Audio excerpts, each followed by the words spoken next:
Hi ඉතින් කහොමද? ඉතින් ඔයාලා හොඳින් ඇති කියලා මම හිතනවා. එදා ඔයාලත් එක්කම හිටව ගනිපු පැල ටිකට මොකද වුණේ කියලා පෙන්නන්න තමයි මං අද මේ වීඩියෝ එක අරගෙන ආවේ. මේ තියෙන්නේ එදා අපේ හිටව ගනිපු තක්කාලි පැල. එයාලා නම් හරිම ලස්සනට හොඳට හැදිලා ඉන්නවා. තිබුණට වඩා අගලක් දෙකක් විතර තව වර්ධනය වෙලා තියෙනවා. ඒ වගේම මේ පත්‍රවල මොකක් හරි වෙනසක් තියෙන නිසා මං එක හොයලා බැලුවා. මේ පත්‍ර කනින්නා ඇවිල්ලා කියලා තමයි කියන්නේ. මේකට මොකද කරන්න කියලා ඔයාලා මට කමෙන්ට් එකක් දාන්න. මම දැනට හිතාන් ඉන්නවා ලුණු පොතු දියරය පල් කරලා මේවට ස්ප්‍රේ කරන්න. ඊළඟට මේ තියෙන්නේ සෙලරි පැල. එදා ඔයාලත් එක්කම හිටව ගත්තේ. මේ පැල පොඩ්ඩක් පිච්චිලා වගේ තියෙන්නේ ඇයිද දන්නවද? මම පැල හිටවපු දවසේ ඉඳලා තාමත් නෑ මට වැස්සක් වැටුනේ. ඉතින් හැම පැත්තටම වහිනවා කියලා තමයි ආරංචි. මටත් හැමදාම මුළු දවසෙම අහස කළු කරලා තද හුලං අල්ලලා ඔන්න වහින්න මෙන්න වහින්න වගේ තියෙනවා. ඒ වුණාට තාමත් වැස්සේ නෑ. ඒ මං ඔයාලට පෙන්නුවේ චූටි තම්පලා ඇට ටිකක් පැලවෙලා තියෙන ලස්සන. ඉතින් වල් පැලක් තියෙනවා එහෙම මෙහෙන්. ඒ වුණාට මං ඒ ටික ගලවලා අයින් කරේ නෑ අනිත් තම්පලා පැලවලට කරදරයක් වෙයි කියලා. මේ තියෙන්නේ මං එදාම හිටව ගනිපු බෝංචි පැල ඔයාලට පෙන්වන්න බැරි වුණා. ඉතින් මේ ටික හිටව ගත්තේ හවස. බෝංචි පැල ගොඩක් තියෙනවා. මේ වෙනකොට ඒ ඔක්කොම පැලවෙලා තියෙන්නේ. බෝංචි පැල කියලා කිව්වට මම බෝංචි ඇට තමයි හිටව ගත්තේ. මේ තියෙන්නේ තාම පොතු ගැලවිලත් නෑ සමහර ගස්වල. ඉතින් බෝංචි කන්න අපේ ගෙදර අය හරිම ආස නිසා මම බෝංචි ගොඩාක් හිටව ගත්තා.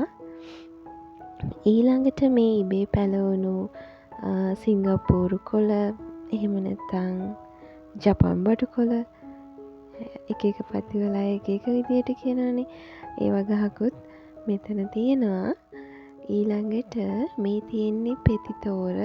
මේවා තිබේ පැලවෙලා. ඉතින් ඔහෙ හැදුනොදින් මොකද මට කලවම් පලාවකට වගේ ගන්න පුළුවන්නේ.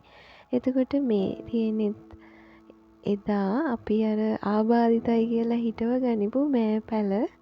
දැන් බලන්නකෝ ඔයාලගේ ලස්සන නේද? මොන ආබාධයක්වත් නැහැ. දැන් ওই ලස්සනට ඉන්නේ.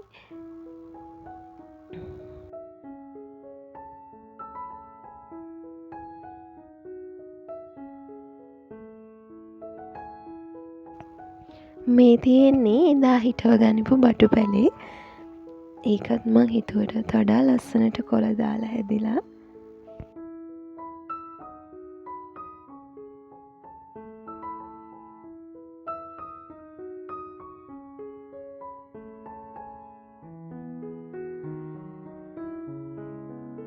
ඊළඟට අන්නාසි ගහක් හදාගන්න බලාපොරොත්තුවෙන් ගෙදරට ගෙනාව අන්නාසි ගෙඩියක උඩ කොටසත් මම මේ විදියට හිටව ගත්තා.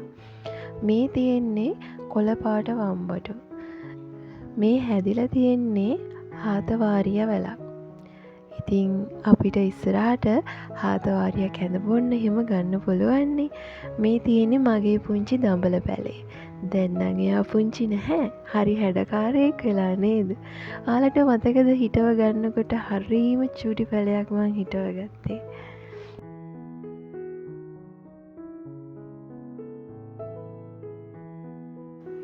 මේ තියෙන්නේත් කොළපාට වම්බටු. බලාපොරොත්තුවෙන් ඉන්නවා ලස්සන ගෙඩියක් හැදෙයි කියලා. තාම එයාව මට පස්සේ දවසක හම්බෙන් හම්බ වෙලා තමයි මම මෙතන හිටව ගත්තේ.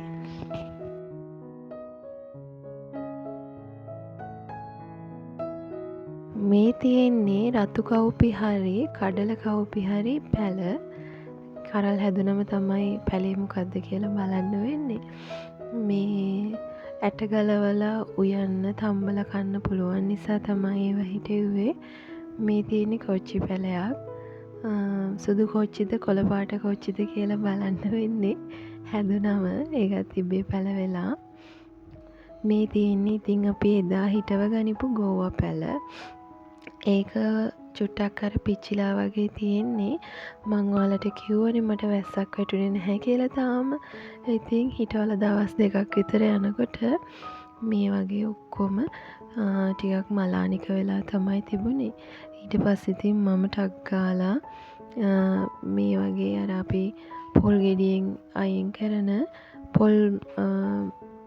පොල් කෙඳි තියෙනවානේ.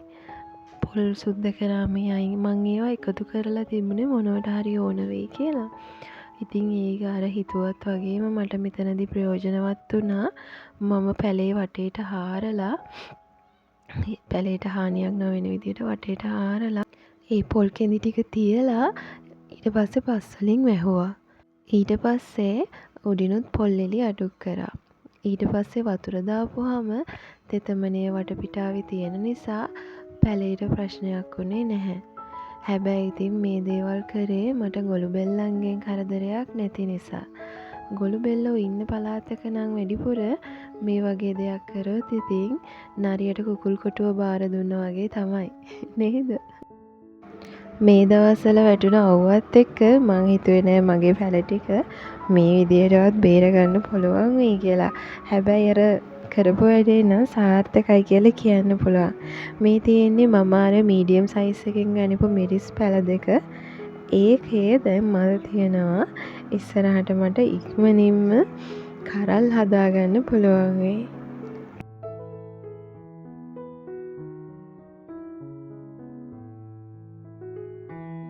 මේ තියෙන්නේ මාළු මිරිස් පැල.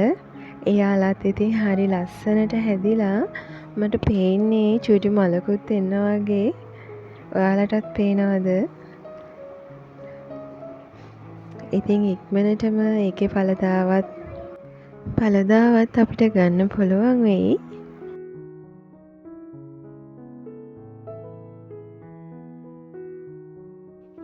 මේ තියෙන්නේ මම පැල තවාණයෙන් ගෙනාපු වම්බටු පැල.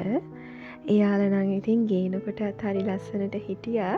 දැන් තවත් ලස්සනට ඉන්නවා. ඒ වුණාට ඔයාලට පේනවද අර පත්‍ර කනින්න මෙතනටත් ඇවිල්ලා නේද හොර ගෙඩියා වගේ. මේ තියෙන්නේ බණ්ඩක්ක පැල මම හිටව ගනිපු.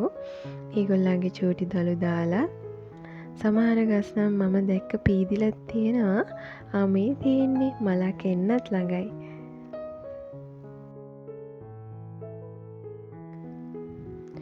මේ තියෙන්නේ මොනවද කියලා දන්නවද? මේ තියෙන්නේ දිය බෙරළියා.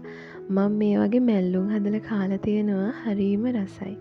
ඉතින් මේ ඉබේ හැදෙන දිය බෙරළියා පුදුමාකාර රසක් තියෙන්නේ. කාලා බලන්න කාලා නැති කෙනෙක් නම් හරිම රසයි.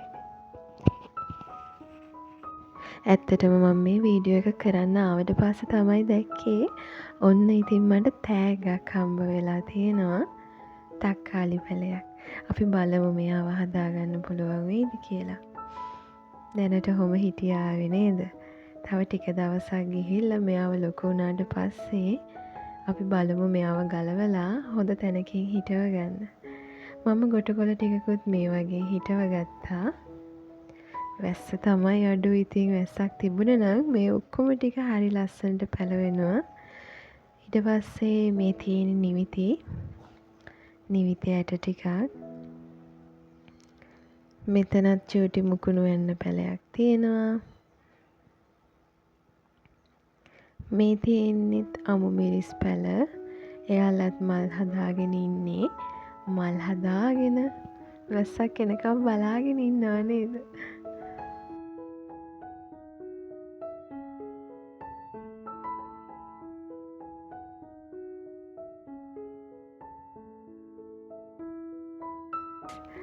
නයි මිරිස් පැල. මේ තියෙන්නෙත් නයි මිරිස් පැලයක්.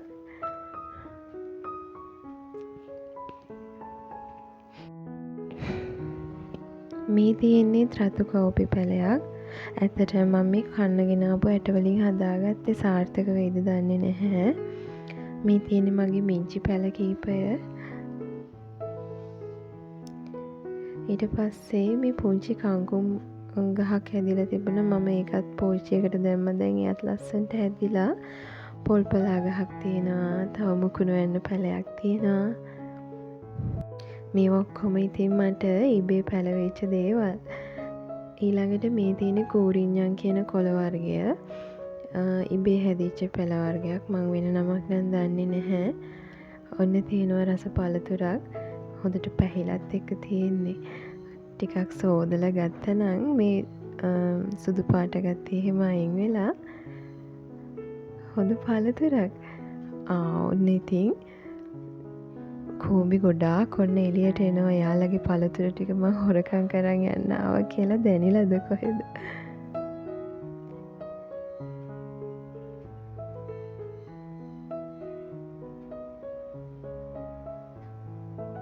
ඔයාලට මතකද එදා අපි අරගෙන ආපු චූටි මිරිස් පැකට් දෙක? ඒ දෙක තමයි දැන් මේ හොඳට හැදිලා තියෙන්නේ.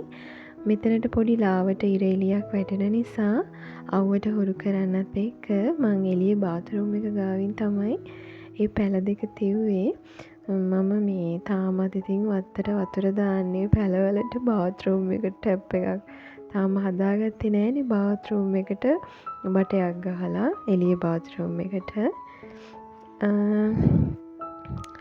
පස්සේ දවසක ටැප් එකක් හදලා දෙන්නම් කියලා මගේ මේ වත්තට වතුර දාන්න හස්බන්ඩ් කිව්වා. ඊළඟට මේ තියෙන්නේ ලොවි. ලොවි නම් ඉතින් අවුරුද්ද පුරාම එක දිගට ගෙඩි හැදෙන පළතුරක්.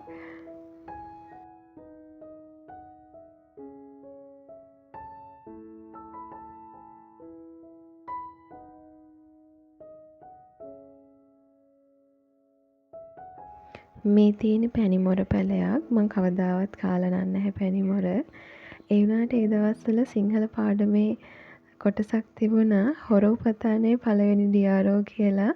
ඉතින් මේ ඒකේ තිබ්බා හරිම රසට පැණිමොර කෑවා කියලා. මට ඇත්තටම මේ කතාව අහපු දවස් තමයි පැණිමොර කන්න ආස හිතුනේ. ඉතින් ඒ නිසා තමයි මම පැලයක් හිටව ගත්තේ. මේ තියෙන්නේ කරවල කැබැල්ල. මම මේකත් කවදාවත් කාලා නැති පළතුරක්.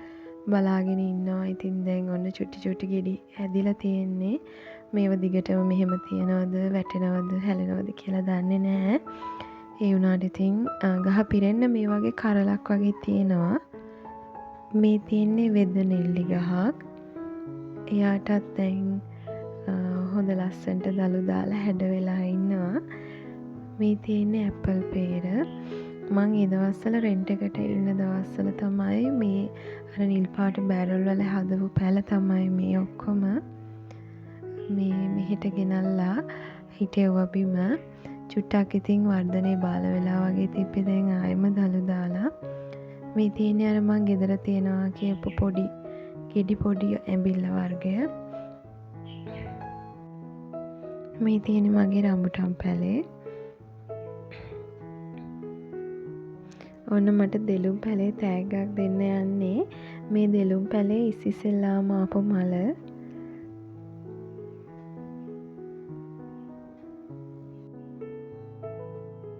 මේ තියෙන්නේ මගේ මී අඹ පැලේ.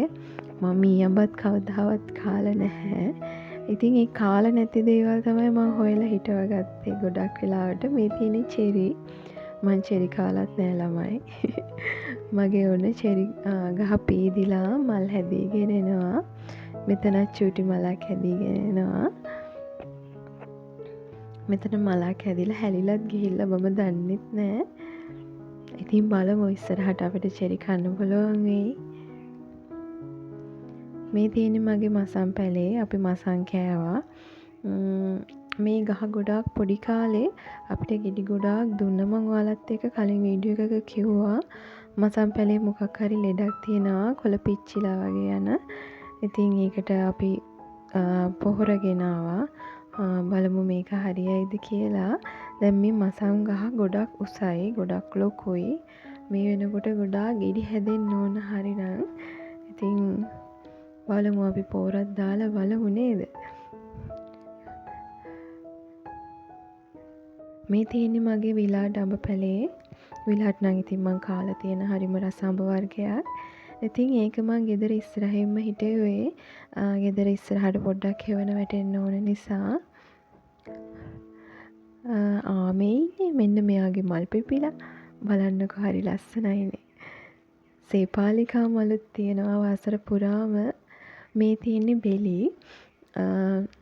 මේ බෙලි ගෙඩිය සාමාන්‍යයෙන් පොල් ගෙඩියක් විතර ලොකුයි. මේක ගොඩාක් වයස බෙලි ගහක්. ඇත්තටම හරිම රස බෙලි වර්ගයක්. මං ඉතින් මෙහි ආවට පස්සේ තමයි ඒව කෑවේ ඉස්සෙල්ලම. මේ තියෙන්නේ මගේ තුඹ පැලේ. මේක මං අහම්බෙන් පාරේ යනකොට දැකලා ගනිපු තුඹ පැලයක්. එතන ගැහැණු තුඹ පැලේ සහ පිරිමි තුඹ පැලේ දෙකම තියෙනවා. අපි බලමු හදාගන්න පුළුවන් වේද කියලා. මේ තියෙන්නේ පැණි කාමරංකා.